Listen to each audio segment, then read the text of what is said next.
आज हिमाचल कांग्रेस भवन में हमारी ये विशेष प्रेस वार्ता अखिल भारतीय महिला कांग्रेस की तरफ से आयोजित की गई है।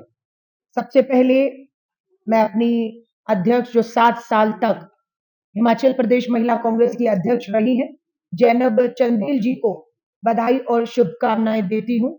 इन्हें चाइल्ड वेलफेयर की जो जिम्मेदारी हिमाचल सरकार ने सौंपी है, उसके लिए हम हिमाचल सरकार और मुख्यमंत्री सुक्खू जी का भी धन्यवाद करना चाहते हैं। जैनब चंदेल जी को जिम्मेदारी के बाद हम लोगों ने तृप्ता ठाकुर जी को महिला कांग्रेस हिमाचल प्रदेश की जिम्मेदारी सौंप दी है। तृप्ता ठाकुर जी हिमाचल प्रदेश महिला कांग्रेस की एक्टिंग प्रेसिडेंट नियुक्त की गई है और आज ये जैनब चंदेल जी से अपना जो महिला कांग्रेस का झंडा लेंगी और पद ग्रहण आज करेंगे। इसी के साथ आज का जो मुद्दा है, मैं धन्यवाद करती हूँ हमारे साथ डिप्टी मेयर उमा कौशल जी और मेरे साथ नेशनल कोऑर्डिनेटर उमंग बांगा जी, जो पार्षद भी हैं, बैठी हैं। और हमारे साथ आज आप देख रहे हैं हिमाचल की सभी महिला पार्षद आज इस मंच पे आपके सामने हैं। हम श्रद्धांजलि देते हैं, याद करते हैं श्री राजीव गांधी जी को, जिन्होंने 73-74 कॉन्स्टिट्यूशनल अमेंडमेंट, संविधान संशोधन न किया होता तो ये आधी आबादी इन पदों पर एक जनप्रतिनिधि के तौर पर आपको ना दिख रही होती। आज कांग्रेस और राजीव जी की सोच है कि देश में 15 लाख बहनें पंच, सरपंच, प्रधान, नगर निगम पार्षद, मेयर और डिप्टी मेयर के पदों पर बैठी हुई है। ये कांग्रेस की सोच थी। लेकिन आधी आबादी पूरा हक मांग रही है। इस आधी आबादी को पूरा हक से वंचित महिला विरोधी भाजपा सरकार ने रखा हुआ है। 2010 में कांग्रेस की सरकार में सोनिया गांधी जी यूपीए की चेयरपर्सन थी। हम लोगों ने खुद राज्यसभा में बहुमत था, महिला आरक्षण कानून पास करवाया राज्यसभा में।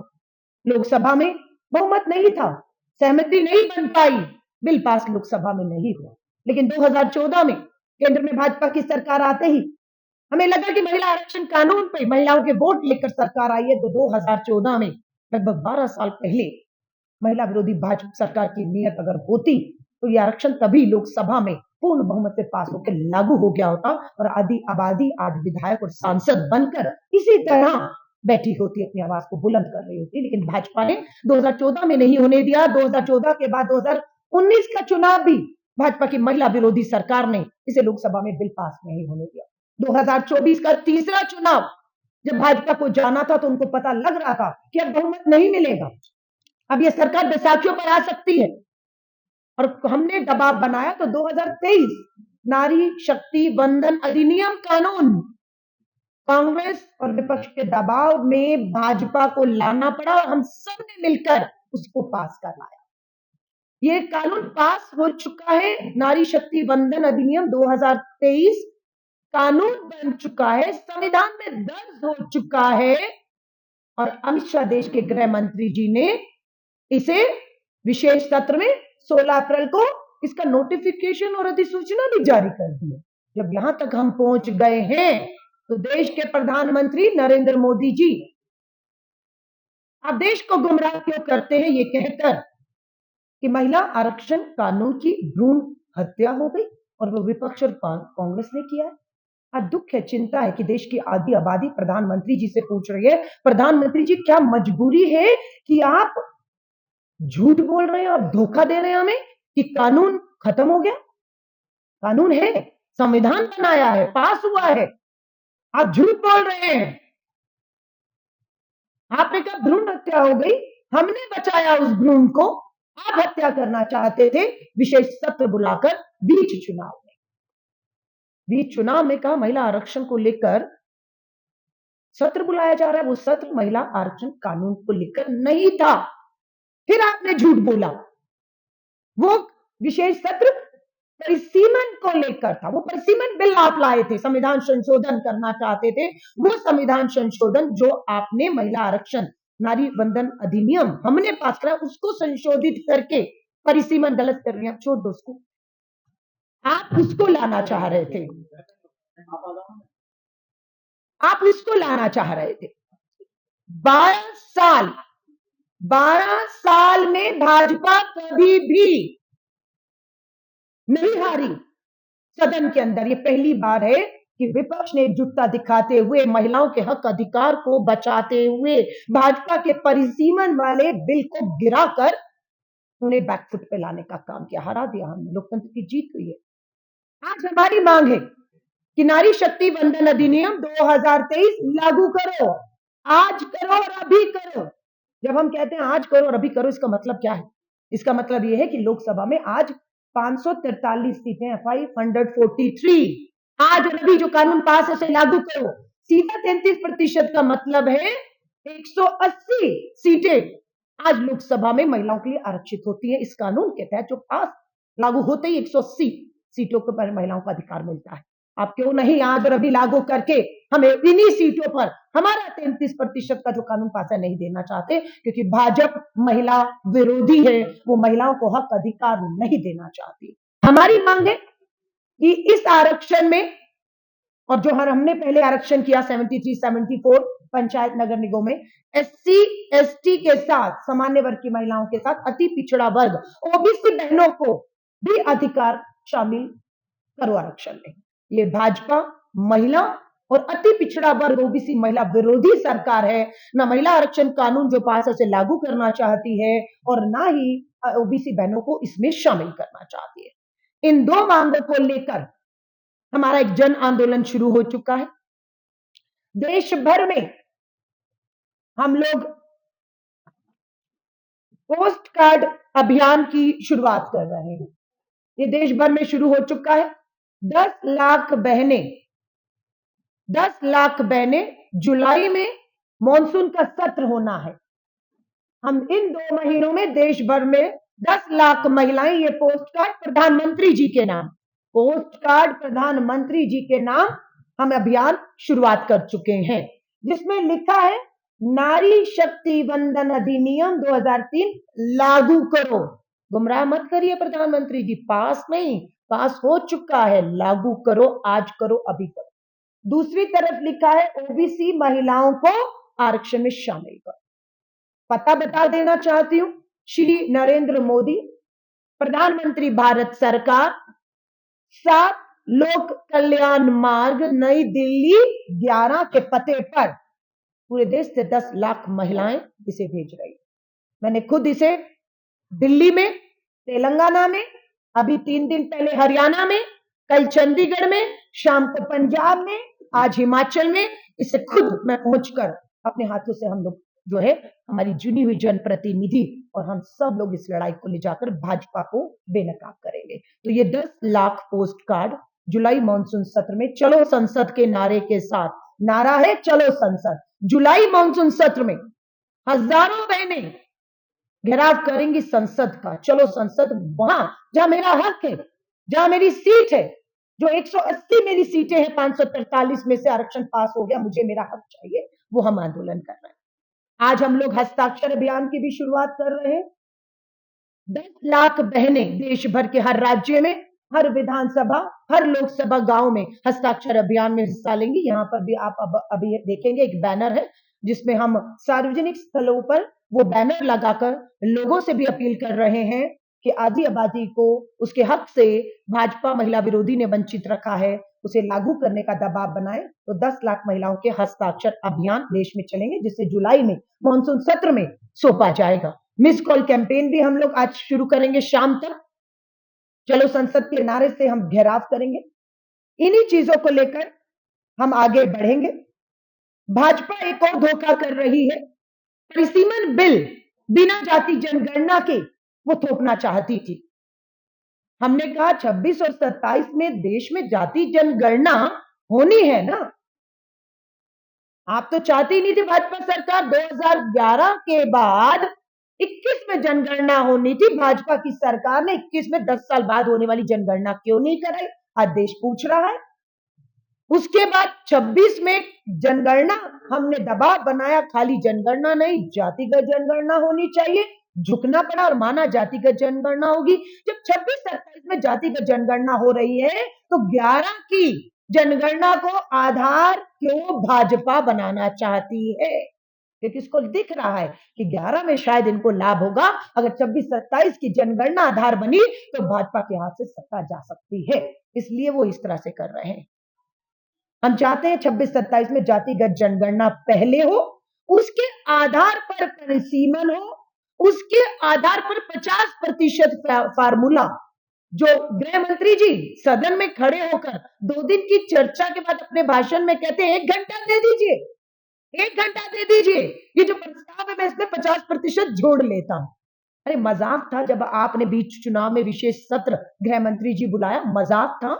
हम कहते रहे जल्दी क्या है, हबड़ा तबड़ी क्या, चुनाव होने दीजिए, बंगाल और तमिलनाडु बाकी रह गया है।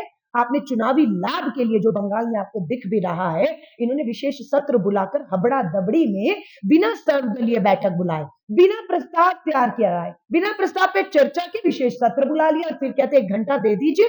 हम आपको कहते हो गए चुनाव, बुला लीजिए, जुलाई का भी वेट मत करिए, अब बुलाइए विशेष सत्र, बुलाइए सर्वदलीय बैठक, लाइए अमित शाह जी अपना 50% वाला फॉर्मूला, अब आप करिए, लेकिन अब नहीं करेंगे कि नियत नहीं थी, चुनावी मंशा से ये सब किया गया था। जातिगत जनगणना ये नहीं होने देंगे, हमें शक है, इसलिए हम दबाव बना रहे हैं, जातिगत जनगणना ये सब हो। हमारा, आपको मैंने बताया, मेरी चुनी हुई जन प्रतिनिधि है, इन्हें भी मालूम है इनका सफर सिर्फ पार्षद तक नहीं रुकेगा। हिमाचल में 68 के करीब हमारी सीटें हैं और लगभग 50% के फार्मूले के अनुसार 68 का 50% करें तो लगभग 30 से ऊपर, लगभग 30 से ऊपर सीटें बढ़ती हैं और महिला आरक्षित होती हैं। तो ये महिलाओं को हम आज से तैयार कर रहे हैं। हमारी लड़ाई पार्टी ने का है।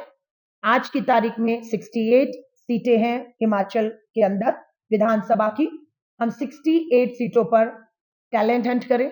हमारी ये बहनें ऑलरेडी हैं, इन सब से हम बात कर रहे हैं, इंटरव्यू कर रहे हैं कि किसको हम आने वाले समय पे महिला आरक्षित सीटों पर विधायक और लोकसभा में भी आरक्षण होगा।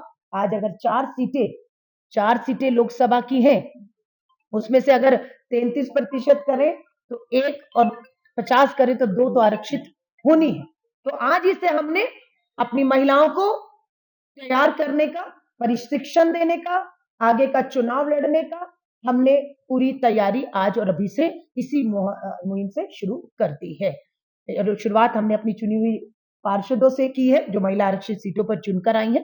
अब हम इन्हें विधानसभा के लिए भी तैयार करेंगे और लोकसभा के लिए भी हमारी अपनी अंदरूनी पार्टी की तैयारियां हमने हर राज्य में शुरू कर दी। दूसरा मुद्दा हमारे लिए है सबसे जरूरी, महिला सुरक्षा का मुद्दा। आरक्षण के बाद सुरक्षा।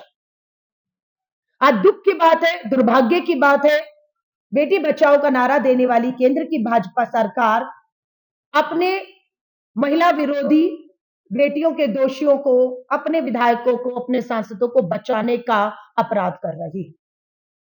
हंसराज, सब जानते हैं, भाजपा का विधायक आज की तारीख में है, विधायक है, सदस्य भी है भाजपा का, सम्मान के साथ घूम फिर रहा है भाजपा की मीटिंगों में आना जाना।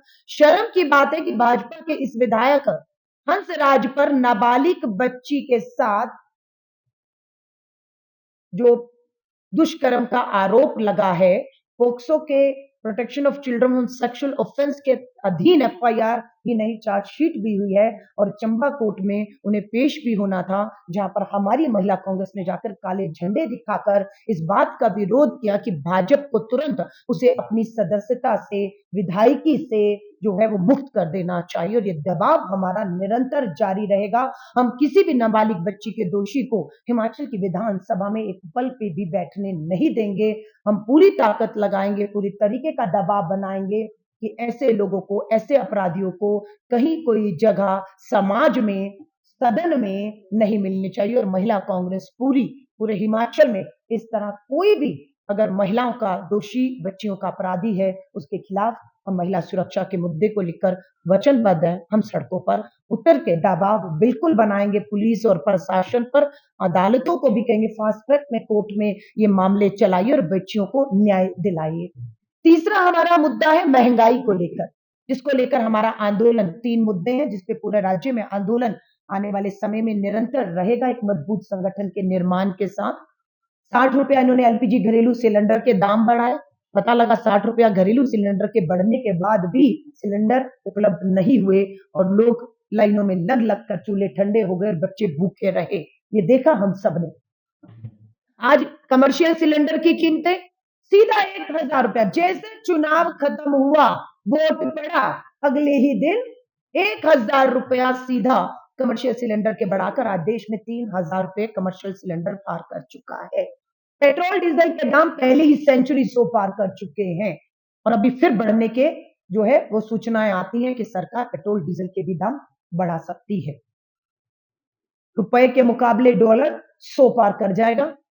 $1 की कीमत 100 पार करने वाली है। पूरी तरह से बेरोजगारी, अराजकता, संवैधानिक संस्थाओं का दुरुपयोग, सत्ता हासिल करने के लिए भाजपा का ये खेल को बेनकाब करने के लिए अगर एक नेता सदन के अंदर ऐसा नेता विपक्ष लोकसभा में घेरने का काम कर रहा है सड़कों पर, उसका नाम है राहुल गांधी। और पूरी भारतीय राष्ट्रीय कांग्रेस, पूरी महिला आदि आबादी अपने उस नेता, पूर्व कांग्रेस अध्यक्ष, लोकसभा में नेता विपक्ष श्री राहुल गांधी जी की साथ पूरी ताकत बनकर खड़ी। और हमें हमारे नेता श्री राहुल गांधी जी ने विश्वास दिलाया है कि जुलाई के अंदर जो लोकसभा का सत्र मानसून आएगा और राज्यसभा में भी हमारी पूर्व कांग्रेस के अध्यक्ष श्रीमती सोनिया गांधी जी बैठी हैं, हमारे कांग्रेस के राष्ट्रीय अध्यक्ष मल्लिकार्जुन खड़गे जी, और लोकसभा में राहुल जी के साथ प्रियंका जी भी हैं। हमारा विश्वास है कि राज्यसभा और लोकसभा में पूरा दबाव बनेगा कि बेटियों को न्याय हो, अपराधियों को फांसी हो, इस पे चर्चा हो सदन के अंदर, सदन में चर्चा हो महिला आरक्षण कानून को आज और अभी लागू करने पर, सदन में चर्चा होगी महिलाओं को महंगाई से राहत देकर उनको आर्थिक मदद देने की। कि आज पूरे देश में 6 लाख महिलाएं हमारी ऑनलाइन सदस्य हैं, जिनको लगातार हम प्रशिक्षण शिविर के माध्यम से आने वाली लड़ाई, आने वाली जिम्मेदारियों के लिए तैयार कर रहे हैं। अभी हमने पहला प्रशिक्षण शिविर हमने जो है गुजरात में किया, दूसरा गोवा में किया, तीसरा राजस्थान में किया, चौथा बेंगलोर कर्नाटक में किया। अब 16 और 17 को उत्तराखंड देहरादून में हम लोग कर रहे हैं और उसके बाद जल्द एक मजबूत, अभी कमान इनके हाथ में आई है तृप्ता ठाकुर जी, अब हम सभी की मदद से एक मजबूत संगठन का घोषणा भी संगठन की करने जा रहे हैं। और उसके बाद आप देखेंगे कि हिमाचल की हमारी जो सरकार है, जो भी फैसले कर रही है महिलाओं को लेकर, वो हम लोग जन जन तक पहुंचाएं उसके लाभ। और आज हम मुख्यमंत्री जी से भी हमारा डेलीगेशन संगठन का सरकार को मिलेगा और हम उनसे भी जो है, जो हमारी मांगे हैं, जो हमारी चीजें हैं, सरकार ने जो किया उसकी भी जानकारी हम लेकर जन जन तक पहुंचाने का काम करेंगे। तो मैं आप सभी पत्रकार साथियों को धन्यवाद करती हूँ कि आप लोगों से आज नहीं, 5 साल पहले और उससे भी 5 साल पहले मीडिया कम्युनिकेशन की जिम्मेदारी मेरे पास रही। आप लोगों से हमेशा सहयोग और संवाद होता रहा है। यही उम्मीद आपसे रखेंगे कि जब विपक्ष में थे तब भी, सत्ता में है तब भी, मीडिया से बात हम करते रहे हैं और करते रहेंगे। लेकिन मैं आपसे हाथ जोड़कर निवेदन करूंगी, देश में मुझे मालूम है बहुत से मुद्दे हैं, बहुत से सवाल, बहुत से जवाब हैं, पर मैं आपसे उम्मीद करूंगी जो आज भारतीय राष्ट्रीय महिला कांग्रेस आदि आबादी के 3 महत्वपूर्ण मुद्दों को लेकर देश में और राज्य में आंदोलन करने जा रही है, उससे संबंधित अगर आपके सवाल रहेंगे तो मुझे खुशी होगी। मैं आज सारा दिन यहाँ हूँ। अगर आपको लगता है कि दूसरे विषयों पर भी आपको कुछ सवाल करने हैं और आपको वन ऑन वन इंटरव्यू भी करना है तो आपका स्वागत है और तब आप वो सवाल बेशक पूछिएगा। या किसी भी सवाल से हम लोग बचने की भाजपा की तरह कोशिश नहीं करेंगे। धन्यवाद, आपका स्वागत है। अगर सरकार महिला विरोधी भाजपा सरकार नहीं करती तो कांग्रेस क्या करेगी नहीं, कर चुके हैं। प्रियंका गांधी जी महासचिव प्रभारी उत्तर प्रदेश बनी, किसी ने नहीं किया। इतिहास उठाइए, कांग्रेस पहली इतिहास में वो पार्टी है जिसने पार्टी के भीतर ही आरक्षण का इंतजार किए बिना ही 40% आरक्षण लागू कर दिया था। और प्रियंका गांधी जी ने 150 महिलाओं को 40% आरक्षण के तहत उत्तर प्रदेश विधानसभा के चुनावों में भी उतार दिया था। उम्मीद ये की थी कि सामने वाले दल भी अब आगे आकर हमारी महिला उम्मीदवारों के सामने अपनी महिला उम्मीदवार देंगे, कोई भी जीते हारे 150 महिलाएं उत्तर प्रदेश की विधानसभा में पहुंचेंगी। पर भाजपा ने ब्रजभूषण शरण, कुलदीप सिंह सेंगर जैसे नाबालिग बेटियों के बलात्कारी यौन उत्पीड़न के दोषी धन बल से महिलाओं को चरित्र हनन करने वालों को माफियाओं के सामने खड़ा किया, ये दुर्भाग्य था। हम आज भी तैयार हैं और हमारी पार्टी आज इसीलिए आपने आरक्षण, हमने इलेक्शन से पहले तैयारी शुरू कर दी है। हिमाचल का चुनाव जब आएगा, हमारी पूरी कोशिश है कि हम महिलाओं को आरक्षण और आरक्षण के बिना, लेकिन बात यह कि हम तो कर देंगे कि जो दूसरी पार्टियां अगर नहीं करती तो क्या उन पार्टियों की महिलाओं को अधिकार नहीं मिलना चाहिए कि वो भी चुनाव में उतरे? तो ये लड़ाई सिर्फ महिला कांग्रेस की या महिला जो कांग्रेस में महिलाएं उनकी नहीं है, ये 70 करोड़ की आधी आबादी की लड़ाई है। देखिए, ये बात आपने पहले भी उठाई और तब मेरे संज्ञान में भी आई, पर मेरे को ये खुशी है कि जब जिला अध्यक्ष बने, आज तक जिला महिला कांग्रेस अध्यक्ष नहीं थी, लेकिन चंबा में, सॉरी हमारी मंडी में चंपा ठाकुर जी, बिलासपुर वहां पर भी जिला दो जिला अध्यक्ष, देखिए मैं तो एक से बदली थी, यहाँ तो जिला अध्यक्ष दो महिलाओं की पहली बार शुरुआत हुई है और ये मंच पे देख रही है। ये सब आपको हमारे मेन कांग्रेस के संगठनों में अब दिखने वाली है, क्योंकि इनकी युवा कांग्रेस की हमारी उम्र निकल गई है, 50 पार हो गए हम लोग। एनएसए युवा कांग्रेस निकल गई, महिला में है। अब मेन संगठन में और मेन पदों पर जिम्मेदारी पार्षद, मेयर, डिप्टी मेयर बैठिए, बिल्कुल आप चिंता मत करिए। हमारी ब्लॉक अध्यक्ष से लेकर बूथ अध्यक्ष तक विधायक, सांसद महिलाएं बनने वाली है, आप देखते रहिएगा। देखिए, धन्यवाद। आपने खुद पत्रकार साथी ने ईमानदारी से कहा कुछ ट्राइबल एरिया में हुआ है, सो मैं ये मानती हूँ, हमने वायदा किया था, हम 100% इस वायदे को पूरा करने के लिए वचनबद्ध है। हमने जहां पर बहुत ज्यादा जरूरत थी, जिन महिलाओं को, जिन ट्राइबल महिलाओं की आपने बात की, बिना देरी के लागू किया, उन तक पहुंचा है। हिमाचल का जो हक है, आप देख लीजिएगा, केंद्र में 4 वायदा जो था वो हमें मालूम है, घोषणा पत्र में लिखित में है, आएंगे दोबारा। भाजपा आई थी, हम भी आएंगे, सब आएंगे, तब भी आप थे, आज भी आप हैं, कल भी आप होंगे। जवाबदेही है, बिल्कुल तय करेंगे। लेकिन मुझे अपने मुख्यमंत्री पर गर्व है कि देश में अकेला राज्य है, देश में महिलाओं की शादी की उम्र बच्चियों की 18 साल है, लेकिन हिमाचल एक ऐसा राज्य है जिसने विरोध की परवाह नहीं की और हिमाचल ऐसा राज्य बन गया जहां पर बच्चियों की शादी की उम्र 18 ने 21 करने का फैसला किया और दूसरे राज्य सीख रहे हैं, यहाँ से सीख रहे हैं। जी और भी कुछ बताना चाह रही है? 700 की जगह 1500 रुपया भी मिल रहा है, तो हमारा संगठन मजबूत जाएगा और बिल्कुल महिलाओं को मिलेगा। जिनको मिल रहा है, जिनको नहीं मिल रहा है, क्या देगी, बातचीत करेंगे, बिल्कुल उनका हक, मेरी जिम्मेदारी है। भाजपा मेरे बहुत वीडियो मेरे चुनावी भाषण के डालती रहती है, बहुत वायरल करती है। अलका लांबा आई थी, इनसे पूछिए, यहाँ तो अलका लांबा वायदा करके गई थी, वहां तो देश के प्रधानमंत्री 8 मार्च महिला दिवस दिल्ली में, राजस्थान में, मध्य प्रदेश में, छत्तीसगढ़ में, उत्तराखंड में, सब जगह वायदा करके गए थे कि 500 का सिलेंडर मिलेगा और हजार हजार रुपया मिलेगा। अमित शाह जी, मोदी जी, आपकी क्या दिक्कत है कि डबल इंजन की सरकार, इतनी लूट खसोट वाली पूंजीपतियों की सरकार भी महिलाओं को अपने राज्यों में देने की बजाय लूट रही है। आप कह रहे हैं दाम बढ़ेंगे, आप दाम बढ़ाने पर बात करते हैं या ना बढ़ेंगे ये बात करते हैं, हम क्यों नहीं कर रहे? तो हम तो सिंगल इंजन। हाँ, अभी जो विशेष सत्र बुलाया गया उसमें धोखा हुआ, महिला आरक्षण कानून पास है, लागू का दबाव है, लेकिन ये भाजपा सरकार को झुकाने के लिए हमें मालूम है, साधी आबादी को सड़कों पर आकर चलो संसद के नारे के साथ हम जुलाई के मानसून सत्र में 10 लाख बहनों के बीच में हस्ताक्षर अभियान चला रहे हैं, जिसकी शुरुआत हम यहाँ से भी आज करने वाले हैं। हम पोस्ट कार्ड अभियान चला रहे हैं, ये प्रधानमंत्री जी के नाम उनके पते पर 10 लाख महिलाएं पोस्ट कार्ड मई और जून के महीने में जुलाई सत्र से पहले पहुंचाएंगी। मिस कॉल अभियान चलाएंगी। हम इसी तरह की बैठकें करके भाजपा का जो झूठ है उसे बेनकाब करने का काम कर रहे हैं, क्योंकि भाजपा ने धोखा देने के लिए अपने राज्यों में विधानसभाओं के विशेष सत्र भी बुला लिए। दिल्ली के मुख्यमंत्री को मैंने देखा अपनी विधानसभा में काला रिबन पहनकर प्रोटेस्ट कर रही है और कह रही है महिला आरक्षण बिल गिर गया। इतनी गुमराह है दिल्ली की मुख्यमंत्री। और बाहर मैं भी थी, वो सदन के अंदर विधानसभा के अंदर थे, तो विधानसभा के बाहर हम भी खड़े थे। लेकिन दुख की बात है, विधानसभा के अंदर महिला मुख्यमंत्री काला रिबन पहनकर झूठ बोल रही है कि महिला आरक्षण कानून गिर गया, और बाहर हम बोल रहे हैं उसको नहीं दिखाया किसी ने कि नहीं गिरा। और आप पत्रकार साथी जानते हैं कि कानून नहीं गिरा है, कानून तो बना हुआ है, संविधान में लागू है, अधिसूचना भी जारी है। ये तो पत्रकार साथी भी जब पूछते हैं कि भाजपा कह रही है पास नहीं होने दिया, या पत्रकार साथी कहते हैं आपने पास क्यों नहीं होने दिया, तो मुझे बहुत हंसी आती है कि ये पास और लागू होने में अंतर है ना। क्यों गुमराह कर रहे हैं कि पास नहीं है, वो कानून बन गया, वो मेरा हक है, उसे छीनूंगी मैं, चलो संसद का नारा देकर हम इस भाजपा महिला विरोधी सरकार को एक मिनट भी बैठने नहीं देंगे।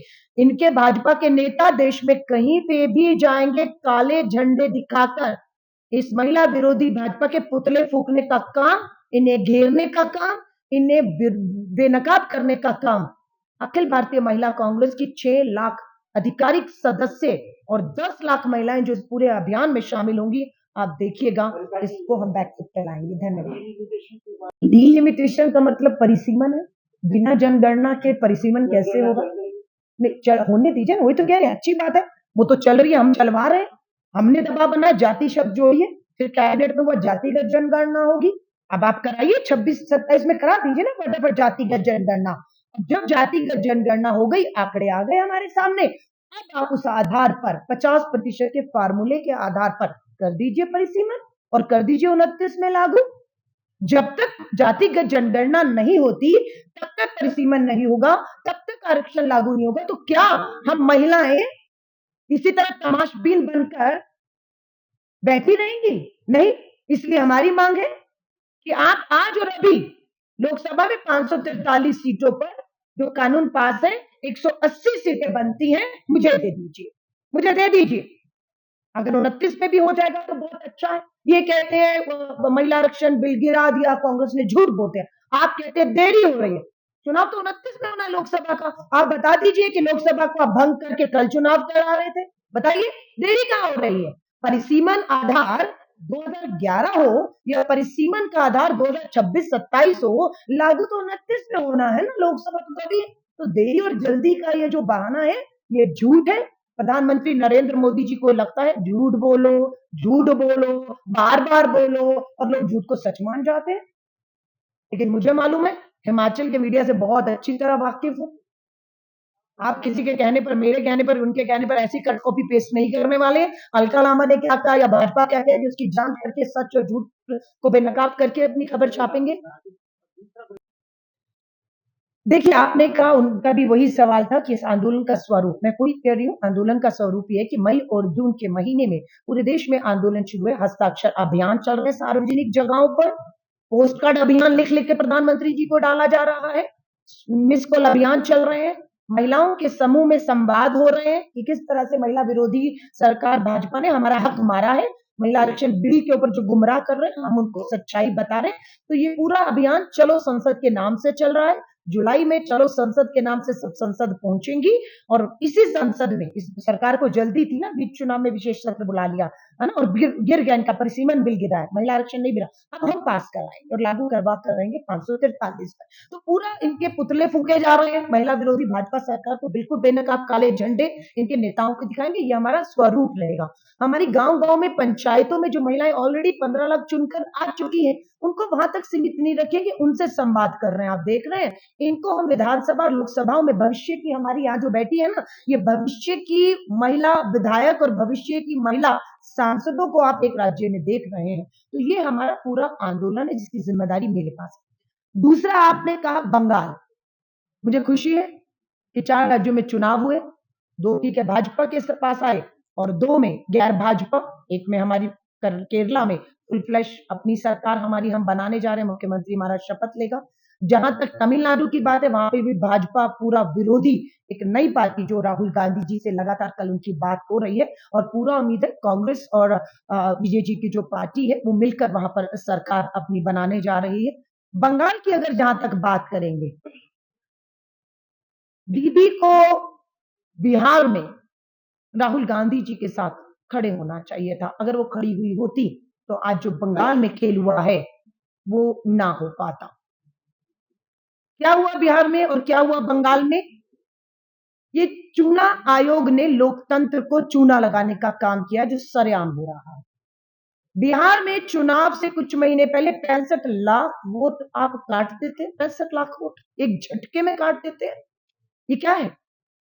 उसके बाद एसआईआर, जो बंगाल में भी हुआ। राहुल गांधी जी ने वोटर अधिकार यात्रा 15 दिन निकाली। चुनाव आयोग पूरा भाजपा की मशीन बनकर काम कर रहा था। वहां पर दीदी नहीं आई। दीदी को लगा नहीं, ये बिहार तक ही इनका खेल रहेगा। उनका बिहार तक खेल नहीं रहा। बंगाल में भी वही एसआईआर के नाम पर 90 लाख वोट काट दिए और 27 लाख से अधिक वोटरों ने अपने वोट कटने की शिकायत को सुप्रीम कोर्ट में दर्ज करवाया।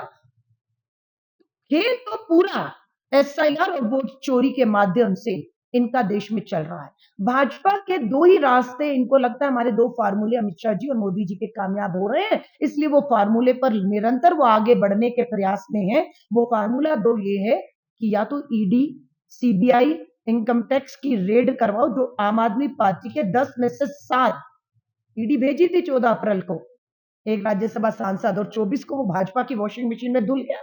और वो सब आज भाजपा, या तो ईडी, सीबीआई, इनकम टैक्स से पार्टियों को तोड़ो और उनके भ्रष्ट अगर हैं, जांच करके उनको जेल भेजने की बजाय क्लीन चिट देकर अपने यहां ले आओ। और या दूसरा रास्ता है, चुनाव आयोग को आगे करके लोकतंत्र को चूना लगाओ, एसआईआर के नाम पर लाखों वोट एक ही झटके में चुनावी साल में काट कर अपना खुलेआम खेल कर दीजिए आप। ये तो हम एसआईआर वोट चोरी के खिलाफ भारतीय राष्ट्र कोई हो ना हो, मैं उनके पे अब नहीं जा रही हूँ। नुकसान हुआ है जो नहीं आए हमारे साथ, आज वो पछता रहे हैं। लेकिन श्री राहुल गांधी जी एसआईआर के खिलाफ है, वोट चोरी के खिलाफ, चुनाव आयोग के खिलाफ, चुनाव आयोग के खिलाफ 68 से ज्ञानेश कुमार जो कठपुतली बने हुए हैं। हम जीते हम हारे, हम इस लोकतंत्र में संवैधानिक पदों पर बैठे लोगों को समझौता नहीं करने देंगे और हम इस लड़ाई को निरंतर राहुल गांधी जी के नेतृत्व में आगे बढ़ते रहेंगे, इस सरकार को घुटनों पर लाएंगे। नहीं देखिए, मैं आपसे फिर कहूंगी, हमें भी एक समय पर लग रहा था कि मात्र ईवीएम में ही दोष है, मशीनों के साथ इलेक्ट्रॉनिक, क्योंकि बड़े बड़े देशों में भी, अमेरिका और बड़े बड़े देशों में भी ईवीएम नहीं है, बैलेट है। हम भी एक समय से बैलेट से इधर आए, लेकिन शक है, लोकतंत्र है, सवाल उठेंगे। हमें लगा खाली ईवीएम से छेड़खानी है। फिर हमारा ध्यान दिलाया गया राहुल गांधी जी को कि खाली ईवीएम ईवीएम में अब इनको पता लग गया, ये पूरी तरह से खेल में बेनकाब हो गए हैं। अब कभी भी इनकी चोरी पकड़ी जा सकती है, इसलिए अब इन्होंने दूसरा खेल शुरू किया है। वो दूसरा खेल एसआईआर वोटर लिस्ट, वोट काटना, वोट अपने मुताबिक बनाना, कहीं परिसीमन 2001 को आधार बनाना जम्मू कश्मीर, और कहीं 2011 को असम में परिसीमन को, जनगणना को परिसीमन का आधार बनाना और अपनी सीटों को खुला खेल। राहुल गांधी जी के साथ माफी चाहूंगी, मुझे नहीं मालूम देश का मीडिया, आपकी बात नहीं कर रही, देश का मीडिया क्यों नहीं खड़ा जब देश के मीडिया के सामने राहुल गांधी जी ने इंदिरा भवन में बैठकर हरियाणा के अंदर 25 लाख फर्जी वोटों को सामने सामने लाकर खड़ा कर दिया था। हमने ई वोटर लिस्ट मांगी, किसी ने नहीं कहा कि चुनाव आयोग क्या दिक्कत है, नेता विपक्ष लोकसभा इतनी बड़ी पार्टी ई वोटर लिस्ट मांग रही है, दे दीजिए ना, कुछ दाल में काला ने क्यों नहीं दी। और फिर भी हम रुके नहीं ई वोटर लिस्ट के, अब उस पे हमने फिजिकली लिस्टें कागज लिए, 6-8 महीने हमारा एक एक कार्यकर्ता फोटो को, नाम को, पिता के नाम, घर के नाम को, जीरो पता, ये वो मिलाता रह गया। और पता लगा जिस हरियाणा में हमारी सरकार बन रही थी, उस सरकार को हम सिर्फ 22,000 वोट का अंतर है। हमारे हरियाणा में भाजपा और कांग्रेस में पूरा वोटों का अंतर मात्र 22,000 से मारते हैं। जहां हम सरकार बना रहे थे वहां 22-25 लाख वोट फर्जी बनता है, और 22 से मारते हैं और फिर कहते हैं राहुल गांधी हार रहा है। राहुल गांधी हार नहीं रहा, चुनाव आयोग एसआईआर संवैधानिक संस्था धन और बल के दम पर साजिशों से, धोखों से लोकतंत्र को हराने की साजिशें चल रही हैं। किसी ने चुनाव आयोग को नहीं कहा ये जो वोट अगर फर्जी नहीं है तो आप भी जांच करके देश को बताओ, जो कानूनी कार्रवाई है। राहुल गांधी जी तो तैयार है, करिए ना एक्शन।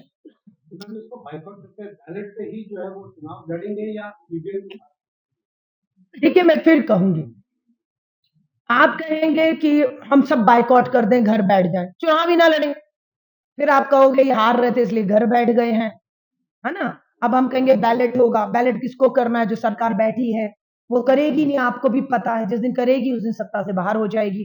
वो करेगी नहीं, हम बायकॉट करके घर बैठ जाएँगे, तो इनको क्या हम लाल कारपेट बिछाकर जो भी देश में है वो करने देंगे? कम से कम हम जैसे भी हैं, आज राहुल गांधी जी 100 सीटें लोकसभा की लगभग लेकर नेता विपक्ष के तौर पर सामने कुर्सी पर बैठकर ललकार तो रहे हैं और उसी में ये सरकार आज बैसाखियों पर पूर्ण बहुमत अपने दम पर नहीं है। साजिशें सिर्फ हमारे साथ नहीं हुई, जम्मू कश्मीर से उत्तर भारत से शुरू करिए, तो जम्मू कश्मीर में पीडीपी महबूबा जी के साथ सरकार बनाई, दूध में से मक्खी निकाल के फेंक दिया उन्हें। आ जाइए बिहार, नीतीश कुमार जी, उनके नाम पर वो चुनाव लड़े, ओबीसी का वोट मिला, उनको शपथ दिलाई, काम खत्म हो गया, दूध से मक्खी की तरह नीतीश जी को बिठाकर अपना मुख्यमंत्री। आप आ जाइए महाराष्ट्र में, एनसीपी शिवसेना के दो फाड़ किए, जो मुख्यमंत्री था वो आज उप मुख्यमंत्री हो गया और एक की कहते हैं, उनका परिवार कह रहा है राहुल जी से मिला है कि अजीत पवार जी की जो हादसा है वो हादसा नहीं, वो हत्या है, जांच होनी चाहिए। गंदा खेल इस देश में हो रहा है, जांच होनी चाहिए। तो कितने राज्य आपको मैं गिनवा दूं? आप असम का मुख्यमंत्री कौन है? कांग्रेस से गया हुआ भ्रष्ट आदमी, जिसपे जितने घोटाले थे, जेल होना था, वो आज जो शपथ अगर लेगा बंगाल में, हाँ वो कौन है? शिवेंदु, वो तो टीएमसी का तोड़ा हुआ भ्रष्ट आदमी है। तो ये भाजपा का जो खुला खेल है और अपने जो मुख्यमंत्री है उनको भी खत्म कर रहे हैं। पर्ची मुख्यमंत्री आ गए हैं, वसुंधरा राजे जी बैठी हुई हैं और राजनाथ सिंह जी पर्ची थमा रहे वसुंधरा जी के हाथ में और पर्ची मुख्यमंत्री बन रहे हैं। आप हर जगह देख लीजिए, शिवराज सिंह चौहान जी हो, मध्य प्रदेश छत्तीसगढ़ में रमन सिंह जी हो, दिल्ली हो, राजस्थान, मध्य प्रदेश, सबको निपटाकर पर्ची और एक तो भाजपा का खेल जो है पार्टी के भीतर और बाहर लोकतंत्र को अंदरूनी और बाहरी खतरा पैदा कर रहा है और ये खतरा देश की सरहदों तक पहुंचा हुआ है। मैं आप सरहद तक आऊंगी तो मुद्दा अंतर्राष्ट्रीय हो जाएगा, इसलिए मैं माफी चाहूंगी। आज की प्रेस कॉन्फ्रेंस को यही समाप्त करते हैं और मैं आज और आप कहेंगे तो कल तक रहूंगी। आप हमें बिल्कुल 101 इंटरव्यू किसी भी विषय पर